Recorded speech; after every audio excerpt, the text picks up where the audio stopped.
저는 스님이긴 하지만 평소에는 부처님을 잘 찾지 않다가 저 개인적으로 너무 힘든 일이 생기거나 네. 괴로우면 부처님 하고 막 금방 찾아요. 그렇게 되면 이제 사실 또 안도감도 생기고 거기서 뭔가 또 해답을 구하기도 하거든요. 그래서 제가 볼 때는 종교인이어서가 아니라 종교의 역할이 굉장히 크다. 그리고 심리적으로 안정을 주는 것 역할이 너무나 크기 때문에 이 종교라는 이름을 빌리지 않아도 내가 교회를 다닌다, 부처님께 기한다 이런 얘기를 안 해도 사람들이 자기 현 자리에서 정말 사람답게 사는 이 세상을 만드는 일에 노력을 한다면 그 사람은 하나님의 이름을 불러 신의 이름을 부르지 않는다라도 신 앞에 있다 이런 이제 얘기를 해서 그게 찾는 사람이 적어진다고 해서 우리가 할 역할을 안 하는 것이 아니라 정말 샘물같이 어디서든 이렇게 하고 있다 보면 언젠가는 그 고통에 헤매다가 정말 고통에 헤매다가 어찌할 수 없을 때 종교를 찾지 않을까. 그럴 때 정말 종단에 있는 성직자분들께서 정말 내 안에 힘을 길렀다가 그분들에게 정말 그 내면의 힘을 줄 수 있고 희망을 줄 수 있다면 그게 종교의 역할이 아닐까.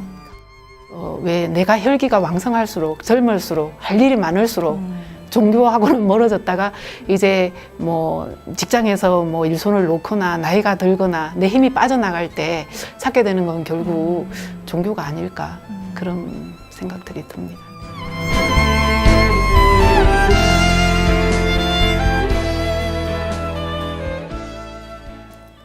월간 언간과 원음방송이 함께 준비한 신개벽 포럼, 오늘은 종교 무용론 시대의 종교에 대해서 4대 종단의 여성 종교인들과 이야기를 함께 나누고 있습니다. 최근에 상상도 못할 국가적 위기 상태가 지속되면서 시국선언이나 거리 행진 등 시민들과 함께하는 종교 모습을 많이 만날 수가 있었는데요. 실제로 오늘 자리하신 분들 중에도 그런 사회적 약자를 직접 만나고 계시는 분이 있다고 얘기를 들었습니다. 네. 네. 뭐 이렇게 좀 여러 가지 사회 문제에 대해서 관심을 가지고 계시는 그런 이유에 대해서 좀 여쭤봐도 될까요? 이제 저는 제가 신학교를 들어가서 제일 먼저 배운 게 해방신학이에요. 그러니까 가난한 자들과 함께하는 교회. 그러니까 그 뭐 기원은 이제 예수님이 하신 것처럼 가난한 사람들과 함께하는 이제 교회가 돼야 되고 종교 지도자가 돼야 된다. 이제 이런 것들을 제가 배우면서 자랐고 그러다 보니까 이제 자연스럽게 이제 이 세상에서 약자, 그러니까 놀린 자들 이런 사람들의 문제에 관심하게 됐죠. 그래서 이제 제가 이제 여성 제일 그때 이제 생각에는 이 세상에서 가장 놀린 자가 이제 차별받는 자가 여성이라고 생각을 했기 때문에 여성 운동에 뛰어들게 됐던 거고, 특별히 이제 제가 뭐 이제 신학교 출신으로 종교의 어떤 성차별 문제를 보면서 종교 여성 문제에 이제 뛰어들게 됐어요. 그러다가 이제 목사 안수를 받고 나서는 제가 이제 그때 그 창신동에 이제 슬럼 지역에서 목회를 시작을 했는데 그 지역에서 이제 이제 엄마들 그리고 가난한 이제 그 아이들을 보면서 시작한 게 지금은 이제 어린이집이라고 하는 그런 이제 놀이방 뭐 이런 것들을 먼저 시작을 하면서 함께 지내게 됐고, 그렇게 지내던 이제 가운데 이제 외국인 노동자 몇몇이 저희 이제 교회로 이렇게 이제 도망을 쳐오게 됐는데, 그 외국인 노동자들을 보면서 저하고 저희 남편이 이제 물은 질문이 오늘날 이 땅에서 가장 고통받는 자가 누구냐, 그러니까 외국인 노동자들이라 하는 대답이 저희가 듣게 됐고요. 그래서 대답을 들었으니까 이제 일을 해야 된다. 그래서 그때부터 이제 이주 노동자 문제 그리고 결혼 이주 여성 문제에 관심을 해서 한 16년 동안 그 일을 해왔고요. 지금은 이제 제가 나이가 드니까 저희 후배한테 이제 그 센터를 물려주고, 그 다음에 이제 쉬는 줄 알았더니 또 이제 지금 한국 정신대 문제 대책협의회에서 제가 이제 만들어지면서 이제 25년 동안까지 쭉 공동대표를 했었는데, 이제 그냥 이름만 거는 공동대표 하지 말고 와서 좀 일 좀 해라 이래가지고 요새는 이제 한국 정신대 문제 대책협의회에서 일본군 위안부 문제들과 함께하는 그런 일을 하고 있습니다. 사실 이제 종교가 가진 기능 중에 또 하나가 이런 사회에 더 많은 구성원들과 함께 하는 게 또 그런 기능 중에 하나인 것 같아요. 근데 종교인들의 이런 사회 참여가 긍정적인 부분도 분명히 있지만 또 약간 우려하시는 분들도 많이 있거든요. 좀 여기 계신 분들께서는 이런 종교인들의 이런 사회 참여 이런 것들에 대해서 좀 어떻게 생각하시는지. 네. 지금 이제 저기 그 목사님하고 같이 또 정신대 대책협의회 저희 여자 수도회에서도 같이 회원단체로 결합해서 한 20년 넘게 같이 하고 있습니다. 근데 이제 그뿐만 아니고 이제 사회 참여 뭐 다양한 차원에서 뭐 사회가 요청하는 거 그러니까 함께 목소리를 좀 내달라 이렇게 요청하는 데는 요즘에 좀 많이 결합을 하는 편인데 그렇다고 뭐 적극적으로 나서는 게 아니라 뭐 기자회견하면 가서 같이 좀 힘을 실어주고 또 순례를 해야 되면 같이 좀 순례를 같이 다니고 또 뭐 서명을 좀 해달라고 하면 해주고 뭐 이런 차원의 일들을 이렇게 하는데 사회 참여, 그러니까 종교인들의 사회 참여에 대해서 교회 안팎에 뭐 신앙인이든 신앙인이 아니든 사람들이 그 종교의 본질에 대해서 좀 잘못 왜곡된 게 있어요. 왜곡된 지식이 있어요. 우리 종교인 안에서도 왜 수도자가 사회 참여를 하냐 이런 질문들이 있거든요. 근데 본질적으로 그거는 좀 복음을 잘못 알아들었다. 저는 그냥 한마디로 그렇게 말하고 싶습니다. 왜냐하면 예수님이 그 시대에 살 때 다 사회적 약자들을 위해서 대변하는 역할을 했고 사회적 약자들을 품어주고 그러니까 그 당시에 배제됐던 사람들하고 함께 먹고 마시고 이렇게 했거든요.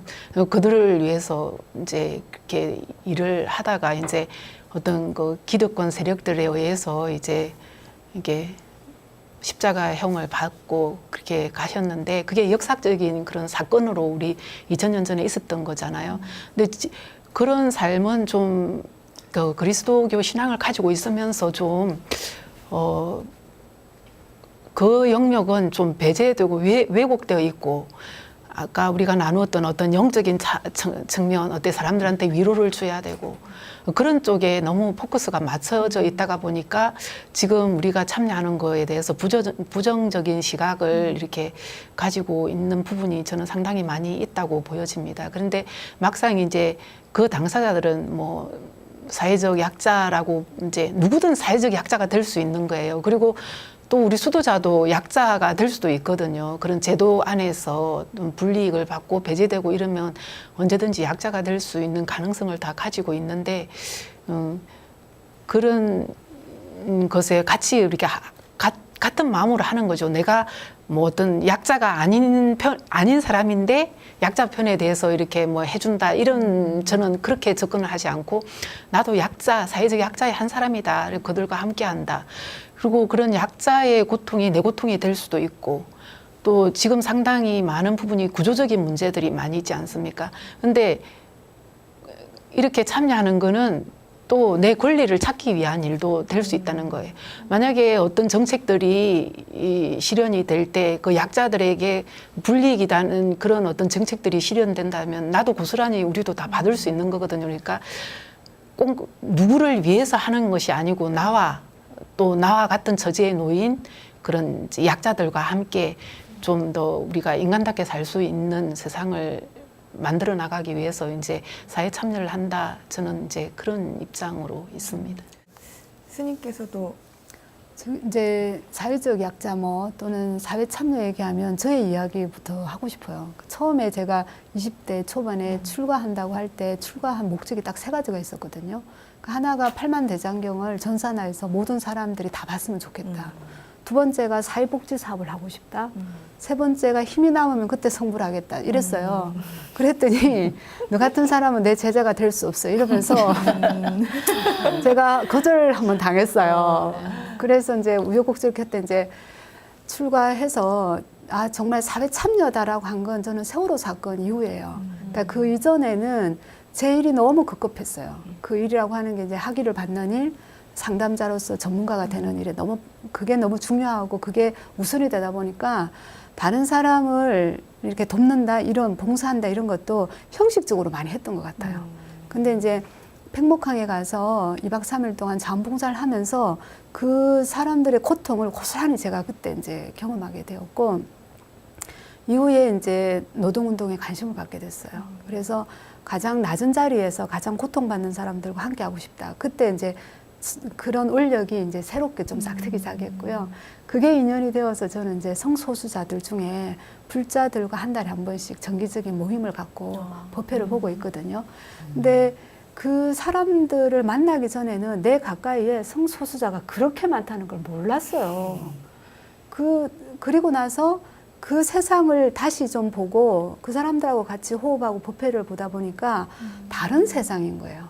그래서 아, 내가 한국이라는 불교라는 여성이라는 세계에서 살았다면 또 다른 세계를 보는 거더라고요. 그건 정말 다른 세계였고 그 사람들이 우리나라에서 얼마나 억압받는지 사회적 약자로서 이렇게 사회적으로 보호받지 못하는지 이런 걸 좀 알게 되어가지고 좀 새롭게 제가 이제 보게 돼서 세상을 새롭게 보게 되었고 저는 종교인들의 사회 참여를 적극적으로 해야 된다고 보는 편이에요.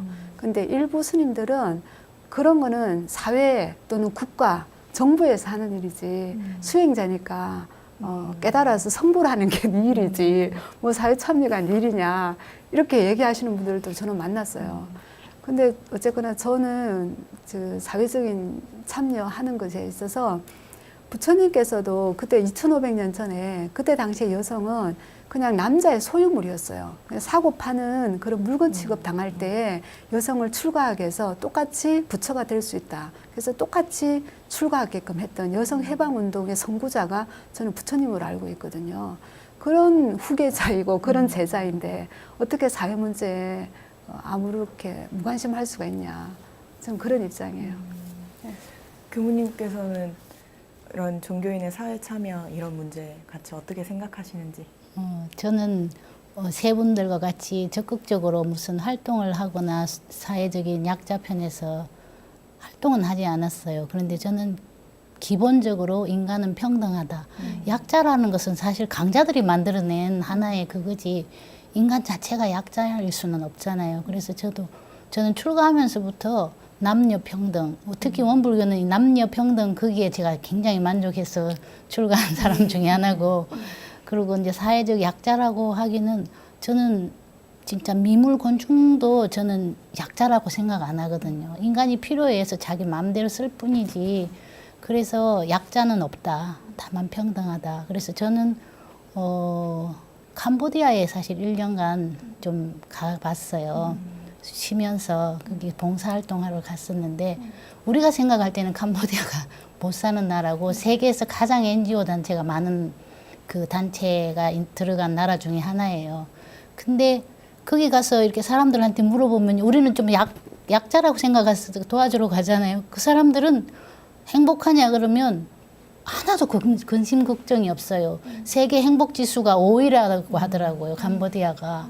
그래서 이 물질이나 이런 현실적으로는 행복이나 약자라는 것이 없다. 그래서 거기에 살면서 정말 그 자연으로 인간으로 더 함께 할 수 있었던 그런 시간이어서 어디에 가든지 자기 안에 그 깊이를 찾는다면 약자는 없지만 종교인이 또 그 사회적인 차별에 의해서 나타나는 약자를 또 무관심할 수는 없잖아요. 저는 그런 활동을 할 수 있으면 정말 영성의 힘이 있는 종교인들이 늘 뭐 정부하고 대질리서가 아니라 이런 손이 못 미치는 곳에 사회적인 보장이 못 미치는 곳에 종교인들이 함께해야 된다는 저는 생각을 가지고 있고 지금 현재는 저도 이제 세월호 미수습 9년가들을 위해서 3월에 특별전도제 지내고 지금 매일 저희가 6천일 기도를 하거든요.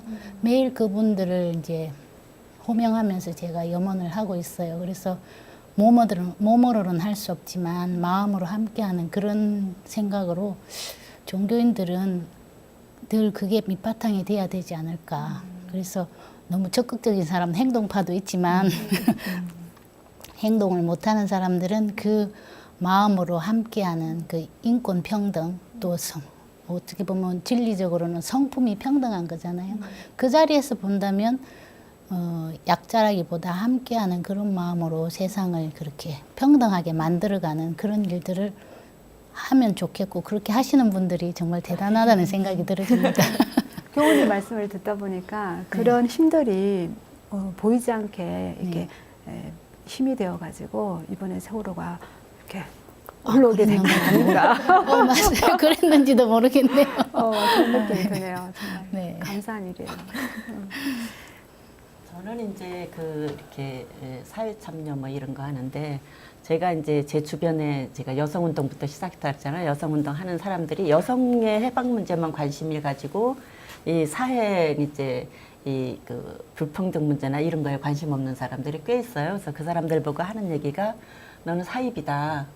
왜냐하면 내가 차별받아보고 억눌려 받아본 그 경험, 거기서 해방된 경험을 가지고 또 나와 똑같은 입장에 있는 다른 사람들의 해방을 도와주고 지원하고 이렇게 같이 행동하는 게 페미니스트지. 뭐 자기 이제 여성으로서의 자기만을 위해서 하는 게 무슨 페미니스트냐 이제 그러면은 저를 이제 딱하게 이제 보기는 하는데 이제 종교인들이 내가 행동으로 나가서 이제 뭐 수녀님이나 제가 이제 그쪽에 속할 것 같은데 거리에 서서 이렇게 할 수 있는 영역도 있지만 내가 그게 안 될 때는 내가 있는 그 종교의 터전을 기반으로 해서 거기서 이제 같이 지원하는 기도를 하고 그런 것들이 힘을 합쳐서 꼭 그 거리에 나가서만이 아니라 기도와 거리 참여가 같이 힘을 합쳐서 사회를 바뀌어내고 불의를 정의롭게 만들고 이런 것들이 이루어지는 거 아닌가 그렇게 생각을 합니다. 그러니까 남의 아픔을 결국에 내 아픔으로 여기고 그거를 행동으로 뭐 직접 표현을 하든 아니면 간접적으로 내가 기도나 이런 염원으로 하든 그 아픔을 내 아픔으로 느껴야 그 공감이 가능하고 또 치유가 가능하다는 그런 말씀이신 것 같아요. 네. 요즘 이제 말씀하셨지만 뭐 성소수자 또 뭐 이주 여성, 뭐 이주 노동자 이런 사회적인 문제들도 이제 그런 권리에 대한 관심도 굉장히 많아지고 있고 또 사회가 이렇게 다변화되면서 남녀 평등 또 뭐 인권 이런 것들에 대한 관심도 굉장히 넓어지고 있는 것 같아요.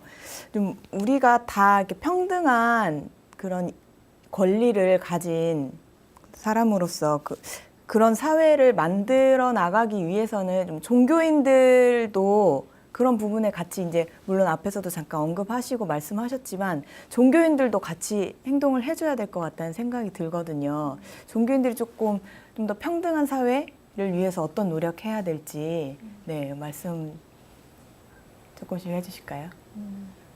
저희 불교 같은 경우에는 출가자들에 대해서 사회 문제에 대해서 특별히 교육을 좀 안 하는 것 같아요. 그러니까 우리 불교 안에서 사회 문제로 관련돼서 교육을 받거나 뭐 세미나를 열거나 하는데 제가 참여해 본 적이 없는 것 같아서 저의 경험에 한정지어서 얘기를 해보자면 우리 불교 같은 경우에는 사회적 약자 또는 사회운동 이런 관련되어서 다양한 활동을 할 수 있다는 그런 대안, 제시, 교육 이런 것들이 좀 필요하지 않을까 싶어요.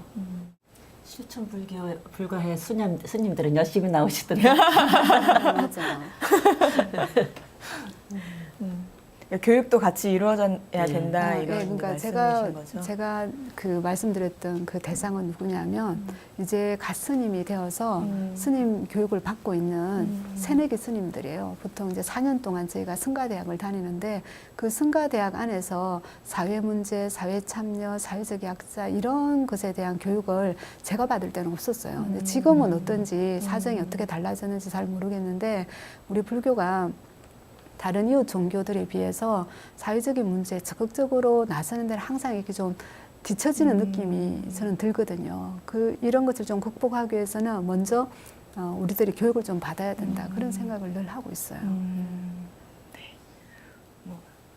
원불교 같은 경우는 이제 그 사회 개벽 교무단이 있습니다. 그래서 원불교 학과 다닐 때부터 동아리처럼 활동을 하면서 사회에 관심 있는 사람 교무님들은 이제 그쪽으로 더 공부를 하고 세상의 이슈 문제 같은 것도 더 적극적으로 참여하고 지금도 그 국가적인 이슈나 또 환경적인 문제 천지보원회에서는 또 환경과 관련된 일을 많이 하거든요. 그러니까 환경연대하고 이렇게 관련돼서 하는데 저희들은 모든 이제 원불교 교무들이 다 참여하는 것은 아니고 그 상황과 때에 맞춰서 그 분야에 관심 있고 그렇게 하는 거에 대해서 종단에서는 그걸 말리지는 않죠. 그래서 사회 개벽 교문단들이 주로 하시고 또 이제 서울에서 주로 이제 많이 이루어지면 서울 교구에 있는 교무님들이 또 참석하시고 요즘과 같은 또 사드 문제로는 원불교 성지하고 관련이 있기 때문에 또 성지 수호를 위해서 또 그렇고 평화를 위해서 이렇게 함께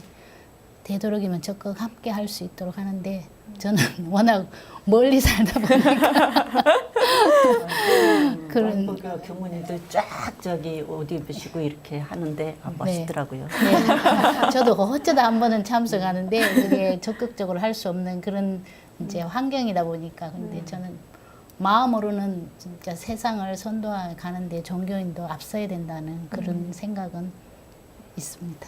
사실 저희 카톨릭도 그 이제 사회교리라고 이제 교황님들이 항상 때 그 시기에 맞춰서 이슈에 대해서 그걸 참작해서 회칙들을 반포를 하거든요. 그러면 이제 그것들이 다 모여서 사회 교리가 되는 거예요.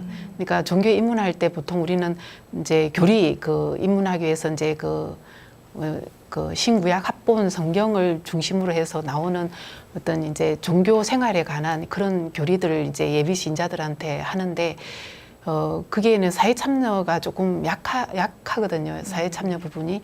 근데 이제 올해부터는 그 사회 교리도 이제 그런 예비 신자 교리에 넣는다 이제 이런 얘기도 지금 있고, 그래서 사회 교리를 이제 그 기존 이미 신앙생활 하고 있는 이제 사람들한테도 신자들한테도 더 많이 확산해 가려는 그런 노력들이 있고, 그래서 그런 교육과 그리고 그런 활동을 하려면 우리도 제도 교회이기 때문에 제도가 좀 이렇게 구조화가 돼야 되는 거예요. 그래서 저희는 교구마다 정의평화위원회가 있고 또 요즘엔 환경 문제가 많이 또 심각성이 대두되고 하니까 환경위원회가 또 있고 이래요. 그래서 그게 딱 뭐 어떤 일은 환경위원회에서 할 일, 어떤 일은 정의평화위원회에서 할 일이 이렇게 딱 구분될 수는 없어요. 모든 것이 하나로 다 연결되어 있다고 다 이렇게 복합적으로 얽혀 있는데 그래도 이제 좀 구조화시키고 체계화시키는 어떤 그런 그 제도가 잘 구축되어 있다고 생각이 돼요, 저는.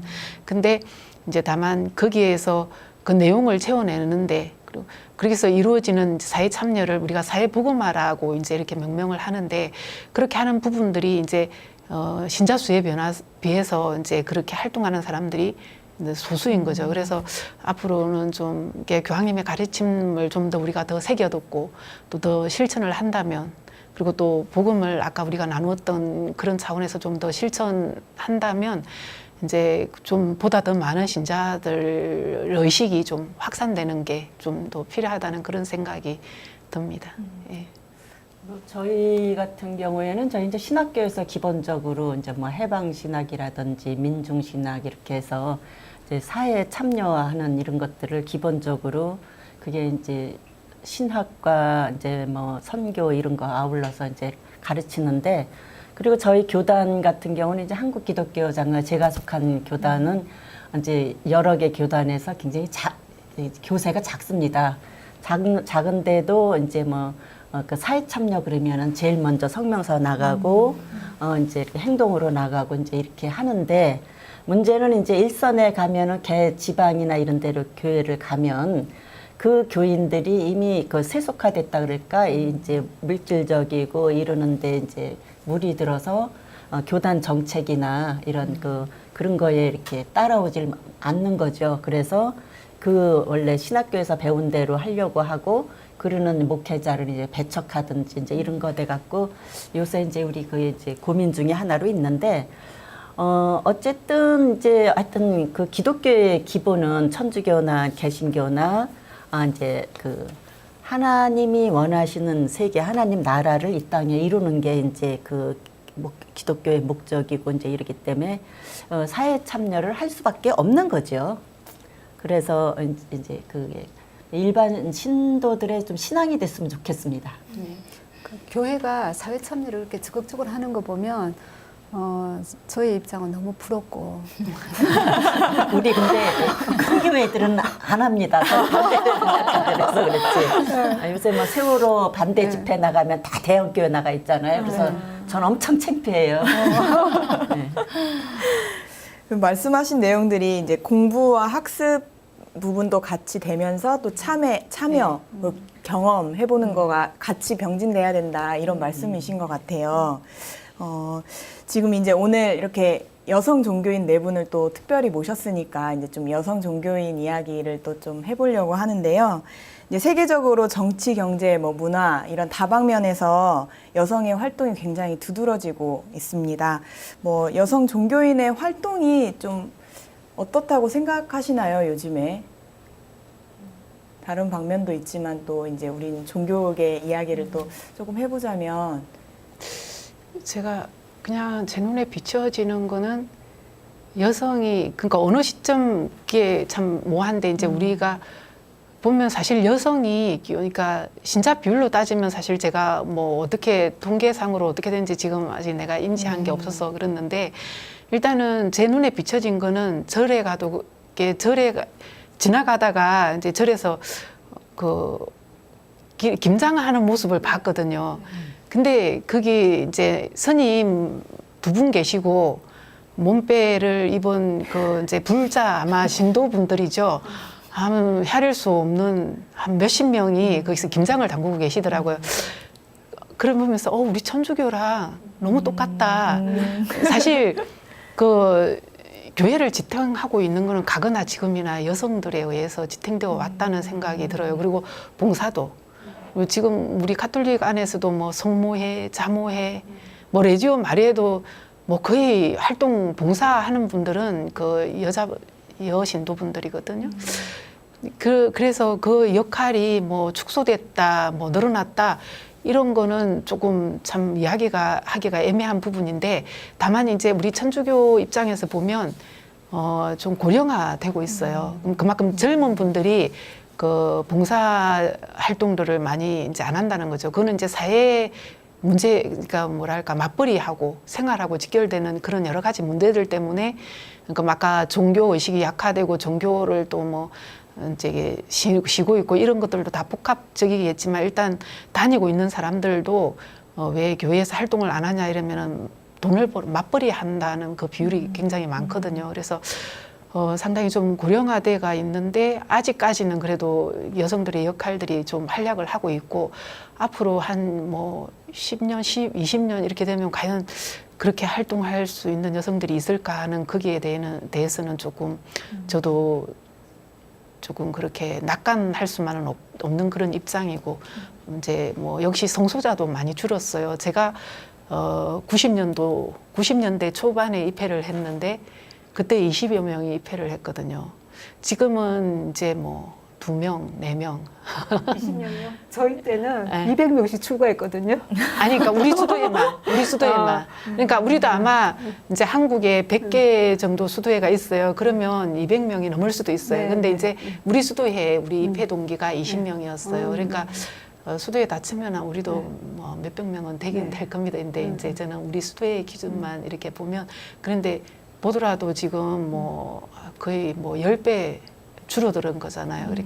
그러니까 확실히 이제 그렇게 성소자도 줄고 또 좀 신앙생활 하는 사람들의 숫자도 줄고 있기는 합니다. 그래서 이제 향후 20년 이후는 또 어떤 그림이 그려질 때 정말 좀 상상하기는 좀 어렵습니다. 지금 이 추세로라면 그렇는데 그건 또 미래에 맡겨놔야 될 일이고 지금 이제 아직은 지금 좀 왕성하게 활동하고 있다고 보고 또 예전에는 고령이 이제 노인층이 뭐 65세 이제 노인으로 접어들잖아요. 그렇지만 요 최근에도 유엔에서도 노년 그 연령 기준들이 다 바뀌었더라고요. 그래서 100세 시대니까 80까지 일할 수 있고 이러니까 고령화됐다고 하지만 또 우리가 그 눈높이로 또 본다면 또 청춘이 또 일을 하고 있는 거예요. 제2의 청춘이. 예. 저희 개신교 네. 입장은 지금 이제 천주교 입장은 좀 다른데 신도의 수는 줄어드는데 여성 성직자의 수는 늘어가고 있는 추세예요. 예. 그런데 이제 문제는 그 여성 성직자, 그러니까 성직자라는 말을 별로 쓰고 싶지 않은데 하여튼 여성 종교 지도자들의 위치가 굉장히 열악하다는 거죠. 그러니까 이제 신학교에서는 지금 거의 반수 가까이 돼가지만 이 사람들이 이제 신학교를 졸업하고 나와서 이제 교회 일선교회 초빙을 받아서 목사가 되기까지는 굉장히 어렵다. 근데 어쨌든 지금은 그래도 신학생 수가 굉장히 늘어나고 있다. 여성 수가 늘어나고 있다. 그래서 이런 전망인데 어떻게 이 여성들이 이제 그 남성 그 동력자들에 비해서 차별을 안 받으면서 그 자리를 이제 지탱할 수 있냐 하는 것들이 하나의 관건이 되고 있고, 저는 이제 그 교인 여성 신도들 늘어나는 걸 그렇게 비관적으로 봐야 되느냐 하는 건 또 다른 입장인데, 이러면 제가 이제 목사님들한테 난리가 나긴 하겠지만, 그 교인들이 지금 60% 이상을 여성들이 차지하고 있는데, 그거는 뭐 이제 기독교, 불교 이제 같은 이런 입장인데, 그 여성들이 이제 그 종교 생활하면서 하는 게 뭐냐, 성역할 고정관념을 그대로 하고 사회에서 타파하려고 하는 그 성역할 고정적인 그 역할을 종교에서 종교라는 이름으로다가 하나님의 이름으로 뭐 부처님의 이름으로 그게 이제 수행이 되고 있거든요. 그럴 때 그 여성들에게 종교의 의미가 뭐냐, 이런 질문을 저는 하게 되는 거죠. 제가 어느 날 이제 어떤 기독교 사상이라는 잡지에 성차별 설교를 들으면서 교회 다녀야 되냐 이런 이제 반역적인 이제 글을 썼는데 그래서 욕도 많이 먹었습니다만은 이제 이런 그 입장에서 우리가 종교 성장을 기대를 할 수 있는 거냐, 또 그렇게 뭐 기대할 필요가 있는 거냐, 이런 질문을 저는 잘 합니다. 제가 워낙 반역이라서. 예. 그 이제 기독교에는 여성 예. 목회자가 점점 늘어나고 있는 건가요? 예. 근데 그에 반해서 우리 불교는 저희 때만 해도 1년에 100명에서 150명, 200명까지 출가를 했는데 지금은 1년에 50명도 출가를 안 해요. 1년에 30명도 출가를 안 할 만큼 여성들이, 예. 물론 남성 출가자들도 많이 숫자가 줄었지만 여성들이 숫자가 훨씬 더 많이 줄었어요. 그래서 처음에서 비상이 걸렸거든요. 점점 출가자는 줄어들고, 이제 그에 반해서 출가자로서, 여성으로서 출가한 이후의 활동은 예전에 비해서는 좀 다양한 것 같아요. 제가 볼 때. 그게 뭐 음악 아니면 뭐 좀 저처럼 전문적인 일을 한다든지 아니면 뭐 사찰 요리를 한다든지 해서 그쪽 전문적으로는 여성들이 좀 더 진출을 하는 것 같긴 해요. 그러나 불교 안에서도 여전히 그 성차별이 아주 심하고 제도적으로 더 이상 나아가지 못하도록 제대로 막아놓고 있는 부분이 많기 때문에 여성들이 출가를 좀 더 원활하게 하기 위해서는 이런 제도도 좀 바꿔야 되고 남녀 성차별도 많이 무너져야 될 것 같아요. 원불교도 할 말이 많이 있잖아요. 원불교도 마찬가지죠. 이제 제가 출가할 때만 해도 저희 학년도 여사 성직자 지원자가 훨씬 더 많았고, 학교 4년, 5년 다니는 동안도 그 여자들이 거의 반 이상을 차지했는데, 지금 현실은 여성이 거의 희소하다 할 정도로, 지원자가 없다 할 정도로 지금 남성이 이제 거의 다 차지를 하고 있거든요. 한 20, 30년 사이에 이렇게 반대가 됐습니다. 초창에는 정말 남자가 귀했는데 지금은 이렇게 혼자 독신 생활을 하겠다는 여자 교무님들의 지원자가 급격히 줄어들고 있는데, 제가 그 이유를 봤을 때는 그 100년 전, 50년 전까지만 해도 여성의 지위가 사회적으로 사실은 많이 낮고 인정받지 못했잖아요. 이제 그러기 때문에 이 성직의 길이 오히려 또 특히나 그 시대만 해도 다른 종단에 비해서 이게 성차별이 거의 없다는 원불교였기 때문에 그렇게 했었는데, 지금은 이제 또 세월이 현실에 부딪히다 보면 또 자그마한 또 성차별이 있습니다. 이제 결혼 문제가 아직까지 이제 해결이 되지 않았기 때문에도 그렇고, 또 여성의 지위가 사회적으로 높아졌기 때문에 이 고달프다고 하면 고달프고 또 그렇게 수행하는 이런 성직의 길을 쉽게 들어오려고 하지 않는 것 같아요. 그래서 제가 그 동아시아 포럼을, 이제 여성 포럼을 한국에서 한 적이 있는데, 그때 이제 종교 얘기를 쓰면서 한국에서 가장 평등적인 종교가 원불교다. 네. 이제 그래서 원불교 얘기를 쫙 하면서 맨 끝에다가 그런 얘기를 썼었어요. 지금 원불교의 평등성이 이제 앞으로 세월이 흘렀다고 해서 이게 사라지지 않았으면 좋겠다. 왜냐하면 제가 이제 종교 문제를 연구하다 보니까 초창기에는 다 평등으로 가다가 시간이 지나면서 점점 가부장적이고 권위주의적이 가더라는 거죠. 뭐 이제 우리 개신교 이렇게 봐도 그래서 이 전철을 좀 원불교는 담지 않았으면 좋겠다 했는데 지금 이제 제가 몇 년 전부터 보니까 아, 그 조짐이 나타나서 참 이거 안타깝다. 어떻게 했으면 좋겠냐 하고 제가 타종교인이지만 네. 원불교를 보면서 그 안타까운 마음이 계속 있습니다. 그래서 이제 교단적으로 이런 일들이 이제 지금은 초창이었잖아요, 원불교가. 사실은 노대 종교 2000년, 3000년 된 노대 종교하고 이제 신종교 100년, 이제 100년 조금 넘었잖아요. 그런 종교가 한국에서 자리 잡으려고 하면 사실 그 독신 성직자들이 진짜 헌신하지 않으면 안 됐거든요. 이제 그런 부분에서 처음에는 방편적으로 했는데 지금은 그래도 어느 정도 이렇게 기반이 잡혔기 때문에 교단적으로도 이걸 해결하기 위해서 많이 이제 노력을 하는데 그 시점이 이제 어느 시점이냐 이제 그것만 남아 있는 것 같아요. 그래도 교법 자체가 남녀 평등이기 때문에 현실이라는 것은 조금만 지나면 이제 해결되지 않을까 저는 기대감으로 그렇게 여성 성직자들이 아마 우리 종단도 그게 하나만 해결되면 아마 크게 발전하리라는 생각을 합니다.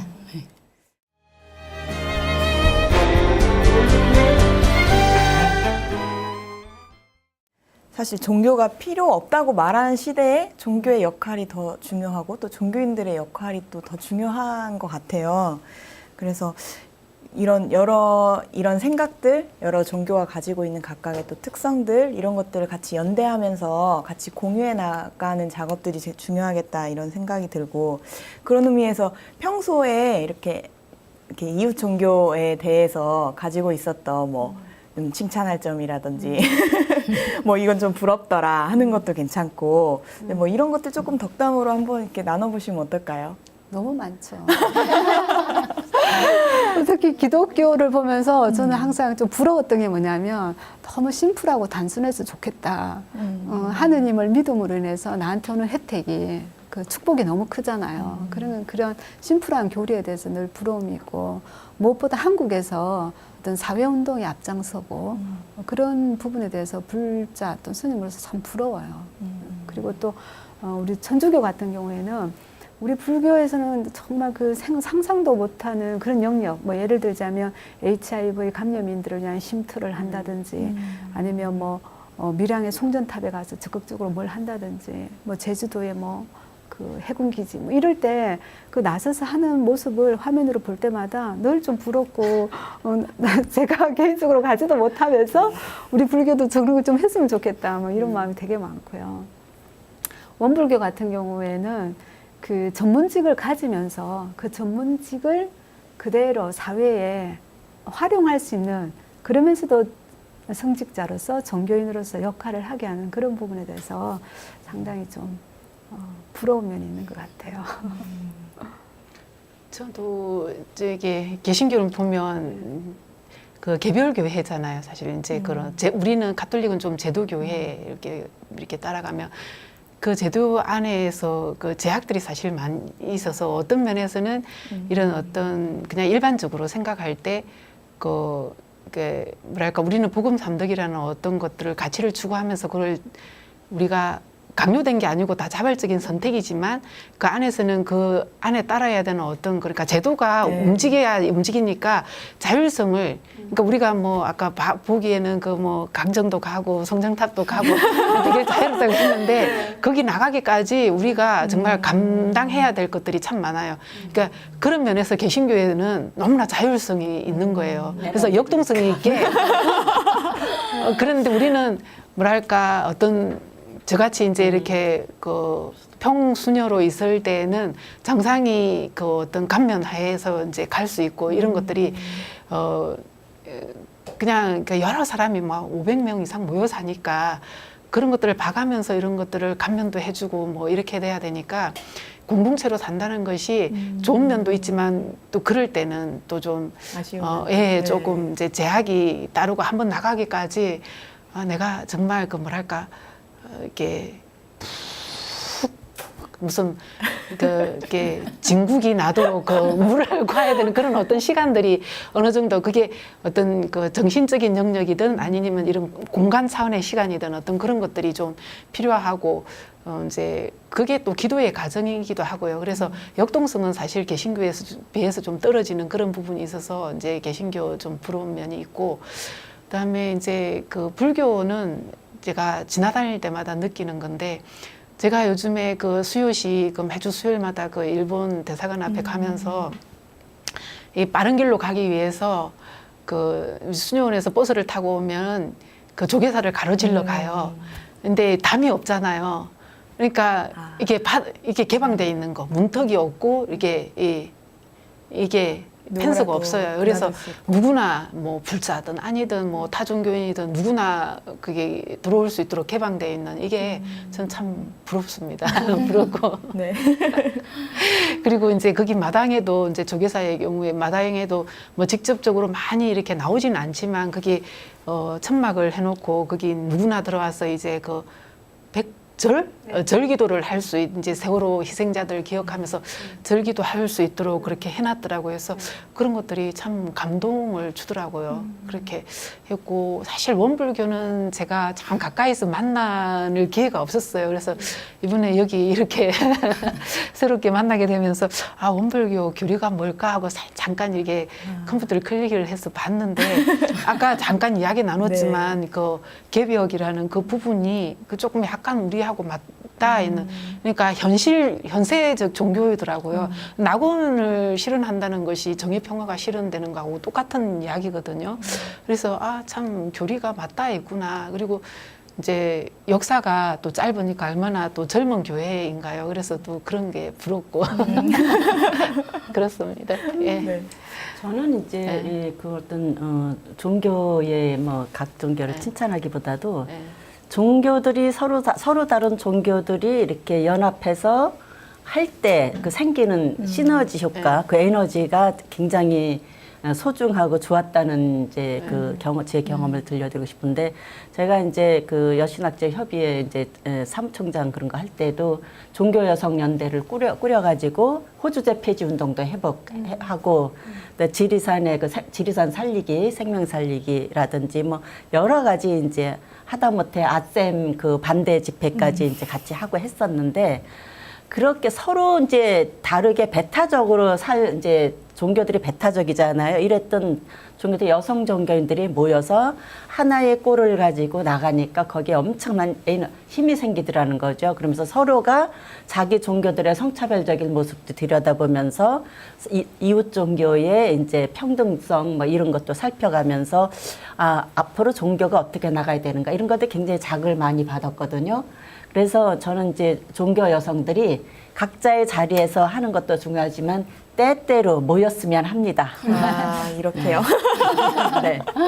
네. 원불교는 그 삼대 종법사님께서 종교 연합 운동을 제창하셨어요. 그래서 원불교는 교리 자체가 이제 그 다른 종단과 늘 교류를 함께 하는 것으로서 세상을 구원하려고 하거든요. 근데 이제 여성 성직자들도 이렇게 제가 부산에 있을 때는 삼소회 활동이라고 해서 잠깐 했었어요. 그래서 한 달에 한 번씩 만나서 차도 마시고 또 노래도 부르기도 하고 이제 또 가까운데 여행도 이제 산책도 하고 이렇게 하루 코스 이렇게 하면서 같은 여성이지만 다른 종단에서 이렇게 서로 생활하는 모습들도 알게 되고 그런데 저는 개신교는 참 정말 적극적인 거 하고 그다음에 조직, 봉사 조직 이런 것들이 잘 돼 있고 활동을 정말 열심히 하는 거, 그 단순하면서도 정말 조직이 잘 돼 있는 것 같아요. 원불교도 뭐 본공회나 여성의 청원회 조직이 돼 있지만 봉사 활동하는 데서는 그래도 개신교를 따라가기 어렵고 이제 그런 부분들이 저는 늘 부럽더라고요. 그리고 이제 불교는 제가 원래도 출가하려고 했던 마음이 있었지만 그 자유로움, 원불교는 사실 그 교화 현장에 있으면 교화에 대한 스트레스가 있거든요. 그래서 그런 것들을 절에는 아까 초파일 한 번만 하면 된다고 했잖아요. 근데 우리도 법회를 매주 봐야 되고 또 이제 그런 실적이 좀 있으면 좀 마음이 좀 편안하고 만약에 이게 신도수가 줄거나 그러면 마음이 불편하거든요. 이제 그런 부분에서는 또 불교가 부럽기도 하고. 그리고 이제 천주교 같은 경우는 이 수도회별로 이렇게 활동하는 것이 굉장히 그 종단의 힘이라는 생각이 들어요. 그래서 봉쇄 수도원 같은 경우는 평생 기도만 하고 그 저력들이 모이고, 그리고 여기 또 조직적으로 봉사활동 잘하고 또 그 수도회별로 활동하는 게 다 다르잖아요. 이제 그런 부분에서 저는 그 종단의 또 장점들이 참 서로 많다고 생각이 됩니다. 그래서 목사님 말씀하신 것처럼 그런 장점들을 가진 종단이 모여서 같은 일을 향해서 간다면 또 이렇게 가끔씩 만나고, 저도 이제 서울에 와서 삼소회 활동을 다시 해야 되나 이제 그런 생각도 하고 있었는데, 목사님도 계시고 하니까 이제 삼소회가 아니라 사소회 그런 좋네요. 활동들을 하면 참 좋겠다 싶어요. 그 삼소회가 네. 그 이제 그 모임을 그렇게 많은 분이 모이시진 않더라고요. 네, 그래서 뭐 맞아요. 5명 뭐 이렇게 모이시는데, 이제 그게 이제 조금 약간 이제 그 서로 그 종교 간의 대화이기도 하고 또 침묵을 도모하는 이런 것도 있는데, 조금 아까 우리가 쭉 그 후반부에 나눠왔던 이야기들하고 좀 연결시킨다면, 그러니까 아까 뭐 낙원 세계를 지향하고 우리가 정의 평화를 지향하고, 그 개신교나 마찬가지잖아요. 그렇게 그 현장에서 만날 때 그 연대의 힘이 시너지가 나는 거 많이 느끼거든요. 요즘에는 그 성주에 왜 사드 문제 네. 때문에 이제 원불교에서 많이 나와서 계시잖아요. 근데 이제 우리 카톨릭 쪽에서도 많이 합류해서 지금 희망버스 가고, 저게 엠마우스라고 이제 예수님이 이제 그 부활하기 이제 하기 전에 제자들이 이제 엠마오 마을로 찾아가는 그러니까 예수님의 죽음을 이제 서로 이야기하면서 가다가 이제 부활하신 예수님을 만나는 그런 것 글쎄 유래가 돼가지고, 우리도 부활하신 예수님을 만나러 가자 이래서 뭐 엠마우스 가는 어떤 그런 그 풍습이란 풍습이고 어떤 그런 문화 같은 게 있어요. 언제부터 형성된지 모르지만 어쨌든 이제 그 우리가 부활주의를 지나고 나면은 이제 엠마우스를 가기도 하는데, 그 이번에는 전부 대부분 이제 우리 수도에도 그렇고 많은 수도에서 이제 버스를 대절해가지고 성주로 가기로 했거든요. 예, 거기서 이제 부활하신 이제 주님을 만날 거다 뭐 이렇게. 예. 아니 이미 이제 이제 그 미사 안에서 다 만나긴 하지만 우리가 이제 나누는 차원에서 그렇게 하는 거죠. 이제 그런 이제 행사이긴 하지만 그런 자리를 통해서 우리가 같이 연대할 때 그 힘이 시너지가 이렇게 배가 되는 것 같습니다. 참 부럽습니다. 예. 며칠 전에 4대 종단이 그 성주에서 같이 예. 예. 집회했죠. 네, 다 오셔가지고, 네네. 원불교가 이제 작년에 100주년 행사를 치르고 이제 올해로 이제 102년을 맞이했고 또 새로운 2세기에 들어섰는데요. 이제 마무리를 하면서 좀 원불교 2세기에 바라는 점 있으시다면 이게 뭐 조언 겸 이렇게 말씀 좀 부탁드리겠습니다. 저도 이제 원불교 잘 몰라요. 그런데 저희 학교의 어떤 그 교무님께서 논문 쓰는 과정을 좀 제가 좀 지켜보아 보니까, 그러니까 그 목사님께서도 지적했던 건데, 원불교 안에서 여성에 대한 차별이 자꾸 좀 현실화되고 구체화되고 있다는 것을 느꼈어요. 그래서 원불교가 남녀 성평등이 그 애초에 처음에 그 시작할 때 그 뜻을 좀 잘 이어서 그 안에서만큼은 성차별을 경험하지 않았으면 하는 그런 바람이 있습니다. 저도 그 이제 이런 사회 참여하고 연대하면서 하는 일 중에 하나가 이제 탈핵 운동 하는데, 이제 요즘에는 뭐 잘가라 핵발전소, 뭐 100만 서명 운동 이거 하는데, 사실 사대 종단이 그것도 같이 연대가 하거든요. 근데 하는데 거기 이제 그 토론 뭐 세미나 장소에 가서 이제 들은 이야기인데, 원불교가 그게 좀 선구적인 역할을 하고 있더라고요. 그 햇빛 발전소, 네. 그러니까 태양광, 네. 그거 교당이 100주년을 맞아서 100개의 교당에 그 햇빛 발전소를 그렇게 협동조합 방식으로 해서, 그러니까 협동조합인 저 개인적으로 되게 관심이 많은 영역이었거든요.